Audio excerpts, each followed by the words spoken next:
Le secret profond de l'islam réside dans l'union entre la connaissance et la transcendance, entre la raison et la foi, entre l'effort de l'intellect et l'abandon du cœur à Dieu.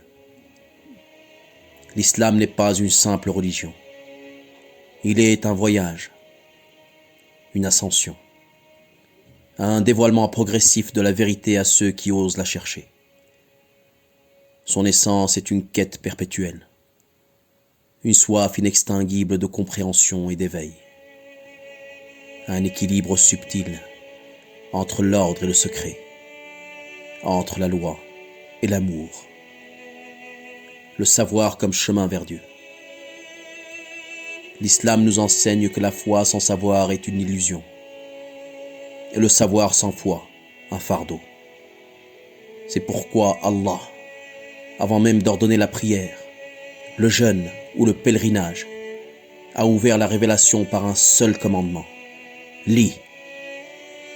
Lis au nom de ton Seigneur qui a créé. Lire quoi? Pas seulement un livre, pas seulement un texte, mais lire le monde, lire l'âme, lire les visages, lire les signes du visible et de l'invisible, lire les secrets de la création. Celui qui ne cherche pas à comprendre son existence ne fera que la subir. Celui qui ne cherche pas Dieu en toutes choses passera à côté du réel. L'unicité comme clé de la vérité. Le secret de l'islam est aussi dans l'unicité, ou tawhid, cette force qui unit tout ce qui est. Trop souvent, nous réduisons cette vérité à une simple déclaration. Il n'y a de Dieu qu'Allah. Mais cette phrase est un tremblement, un bouleversement cosmique. Elle signifie que rien n'a d'existence absolue en dehors de lui, que tout ce qui nous entoure n'est qu'un reflet, une ombre d'une lumière infinie. Saisir cela, c'est briser les chaînes de l'illusion, les chaînes de la peur, car tout revient à Dieu, les chaînes du désir, car tout ce qui est périssable est un mirage, les chaînes de l'ego, car il n'est qu'une vague passagère sur l'océan de l'être. Tawhid n'est pas une croyance figée, mais un élan intérieur. L'homme comme voyageur et exilé. L'islam nous enseigne que nous sommes des voyageurs. Le saint prophète, paix sur son âme, a dit: sois en ce monde comme un étranger ou un passant. Pourquoi? Parce que ce monde n'est pas notre demeure finale. Il est un pont, un passage, une école. Nous sommes ici pour apprendre, comprendre et nous élever. Le drame de l'homme, c'est qu'il oublie son exil. Il se prend au jeu de l'existence matérielle et oublie qu'il est un être d'éternité enfermé dans un temps éphémère. La prière, le jeûne, la méditation, la quête de la connaissance, tout cela n'a qu'un but: briser les voiles de l'oubli et retrouver le chemin du retour. L'amour comme dernier secret. Si la connaissance est le chemin, l'amour en est le sommet.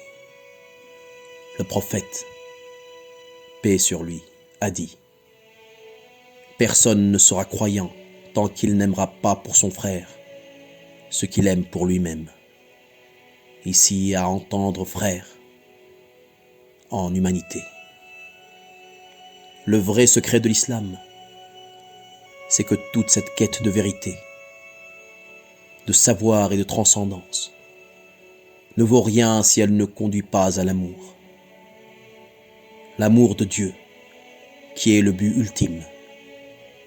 L'amour de la création, qui est le reflet de l'amour divin. L'amour du savoir, qui est une lumière pour le cœur. L'islam, dit-on, est une religion de conquête. S'il en était, il ne s'agirait pas d'une conquête de territoire, mais une conquête de l'âme. Un mouvement intérieur qui renverse les tyrannies du moi,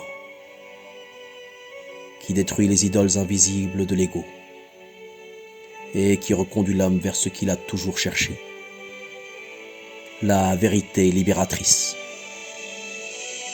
Et cette vérité est simple. Dieu est, et il se laisse découvrir à ceux qui le cherchent sincèrement, parce qu'il les aime et qu'il l'aime. Allah est le plus grand. Allahu Akbar. Allahu Akbar. La ilaha illallah. Muhammadur Rasulullah.